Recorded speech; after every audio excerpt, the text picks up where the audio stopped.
Hello friends, चलिए कल के मार्केट का एनालिसिस देख लेते हैं। मार्केट में कल कैसा मोमेंट रह सकता है। उससे पहले मैंने कल जो एनालिसिस किया था उसका मैं फिर से एक बार रिपीट कर देता हूँ। कल मैंने क्लियरली बोला था, मैंने 4-5 कंडीशन बताया था, जिसमें से एक कंडीशन ये था कि अगर मार्केट अगर कहीं भी खुलता और आके इस लाइन को टच करता है तो मार्केट आपका बियरिश हो जाएगा। और मैंने आपको ये भी टारगेट बताया था 24,287 300 के आसपास। तो आप देख लेंगे वीडियो फिर से तो आपको समझ में आ जाएगा। अब कल मार्केट कैसा रह सकता है उसको देख लेते हैं। कल आपको कहाँ कहाँ पोजीशन बनाना है मैं उसको एक बार बता देता हूँ। तो अभी क्या है ना, बैंक थोड़ा सा बुलिश टाइप का लग रहा है। बैंक में थोड़ा सा बाइंग आ रहा है, जिसके कारण निफ्टी उतना गिर नहीं पा रहा है। और क्रूड ऑयल में भी स्पाइक है, तो सेंटिमेंट तो बियरिश ही बना हुआ है उसके कारण। अब मान लीजिए, चलिए देख लेते हैं। अब मान लीजिए कि मार्केट कहीं सपोज दैट इधर खुलता है, हालांकि मेरे को लग रहा है इस जोन में कहीं खुलना चाहिए मार्केट कल।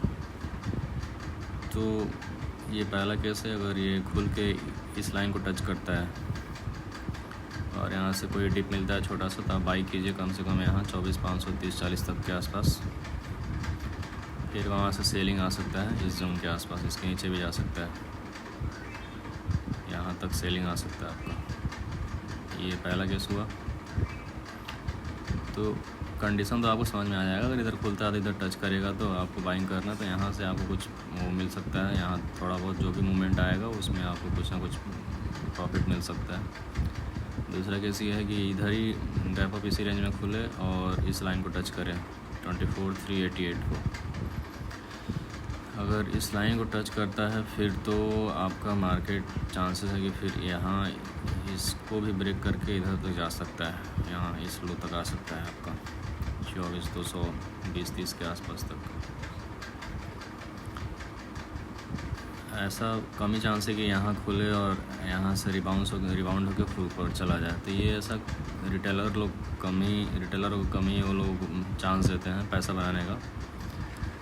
तो ऐसा नहीं होना चाहिए। दो ही केस होना चाहिए, तो ये से खुल के ऊपर चला जाए या फिर यहाँ खुल के फिर ये डायरेक्टली आपका सेलिंग आके फिर यहाँ तक चला आए। इसमें हो सकता है कि इसके ऊपर भी खुले, यहाँ खुलेगा तो फिर यहाँ से एक सेलिंग आएगा, फिर ये इस लाइन के साथ टच नहीं करेगा और फिर यहाँ से एक बाइंग आके फिर ऊपर जाएगा, फिर यहाँ से सेलिंग आना चाहिए। ऐसा एक केस बन सकता है। तो मैंने क्लियर कट आपको बता दिए हैं कि इस लेवल्स को याद रखिएगा। जिस साइड भी टच करता है आप उसके हिसाब से पोजीशन बनाइएगा। तो इसमें अब मान लीजिए कि गैप डाउन खुलता है, सपोज दैट गैप डाउन खुल गया इसके नीचे, जो कि चांस कम है, लेकिन मान लीजिए in the case gap down खुल गया इसके नीचे। तो अगर इसके नीचे अगर गैप डाउन खुलता है तो यहाँ से फिर बाइंग आएगा और बाइंग आके फिर ये यहाँ तक जाना चाहिए, यहाँ तक मार्केट जाना चाहिए। फिर उसके बाद इसी रेंज में टाइम पास कर देना चाहिए। ये अगर ये इधर खुलता है तो और इस लाइन को टच करता है, गैप डाउन खुल के इधर आना तो वैसा पॉसिबल नहीं लग रहा है। अगर आना होगा तो फिर ये यहाँ से ही नीचे आएंगे, लेके आएंगे ऑपरेटर लोग। तो गैप डाउन खुलता है तो इधर की तरफ बढ़ता है, तो मान लीजिए आप यहाँ तक आ सकता है, हो ना हो यहाँ तक भी आ सकता है।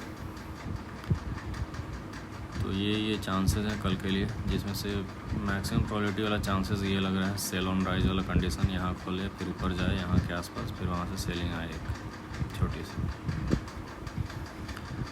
अब वॉलेटिलिटी कल भी बहुत अच्छी रह सकती है मार्केट में, क्योंकि आप देखेंगे तो गैप बहुत अच्छा है। यहाँ देखिए रेजिस्टेंस सपोर्ट में डिस्टेंस काफ़ी ज़्यादा है, तो वॉलेटिलिटी बहुत शानदार रह सकता है। जैसे आज वॉलेटिलिटी था वैसे कल भी रह सकता है। वॉलेटिलिटी आपका कहाँ ख़त्म होगा आके, तो वॉलेटिलिटी आपका इस जोन में आके ख़त्म हो जाएगा। 24,000 से का जो जोन है ये जोन है बहुत घटिया जोन है ये। अगर इधर मार्केट फंसा तो ये रेंज बाउंड ही होता है जनरली इस केस में। मार्केट में अच्छी वॉलेटिलिटी यहाँ तक रह सकती है, ये चीज़ ध्यान दीजिएगा। तो ये एनालिसिस है कल के लिए। चलिए थोड़ा सा बिटकॉइन का भी देख लेते हैं।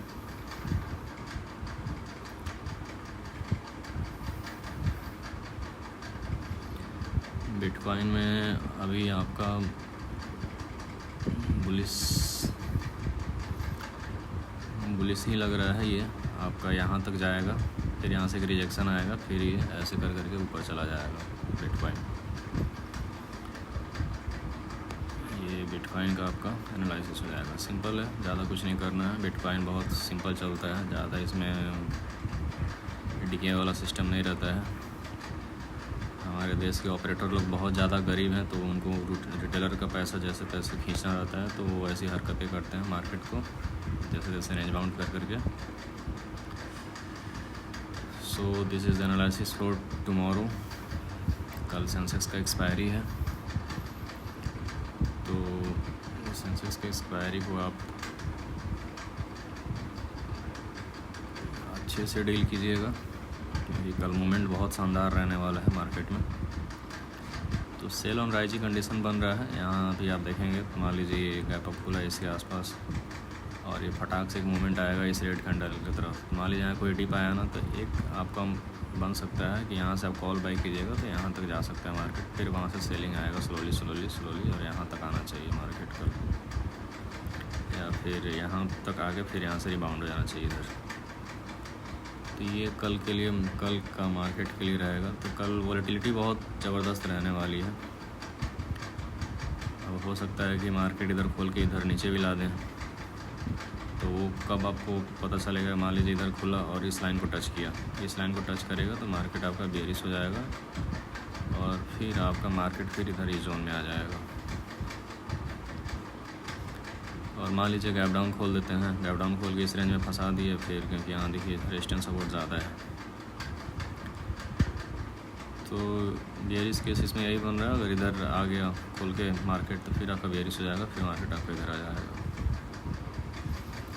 ये सब कंडीशन है कल के मार्केट के लिए। Let's see what happens tomorrow.